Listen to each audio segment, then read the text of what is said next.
అలాగే world war first world war జరిగింది 1914 నుంచి 1918 అరౌండ్ 19 వరకు. సెకండ్ వరల్డ్ వార్ జరిగింది 1939 నుంచి 1944 ఆర్ 45 వరకు. నేను జస్ట్ రఫ్ గా చెప్తున్నాను. 2 ప్రపంచ యుద్ధాలు జరిగాయని మనం చిన్నప్పుడు చదువుకున్నాం. 10th క్లాస్ లో అలా చదివితే నాకు అభ్యంతరం లేదు. 2 వరల్డ్ వార్ జరిగాయి, ఎవరెవరు ఏంటి టిక్ టిక్ టిక్ టిక్ రాసేస్తావు, మంచి మార్కులు వస్తాయి, పేపర్లో చూసుకుంటావు, ఆనందిస్తావు, స్వీట్లు పంచుకుంటావు. అయితే ఐఏఎస్ అలా చదవకూడదు. రెండిటికి కామన్ ఏరియాస్ ఏమైనా ఉన్నాయా? కామన్ కారణాలు ఏంటి? మొదటిసారి ఒక ప్రపంచ యుద్ధం జరిగిన తర్వాత కాస్త అటు ఇటుగా 20 ఏళ్ల గ్యాప్ లోనే మళ్ళీ జరిగింది. కారణం ఏంటి? రెండింటికి అంటే రెండు సార్లు కూడా కాస్త అటు ఇటుగా జర్మనీయే కారణం. జర్మనీయే ఎందుకు కారణం అవ్వాలి?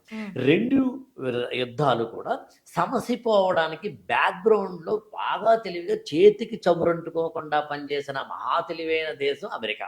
ఎందుకు అమెరికా అలాంటి రోల్ తీసుకుంది? ఇట్లా చదవడం మొదలు పెడితే ఈ కోణాలన్నింటినీ కూడా పీకి పాకం పట్టడం మొదలు పెడితే ఐఏఎస్ అవుతాం.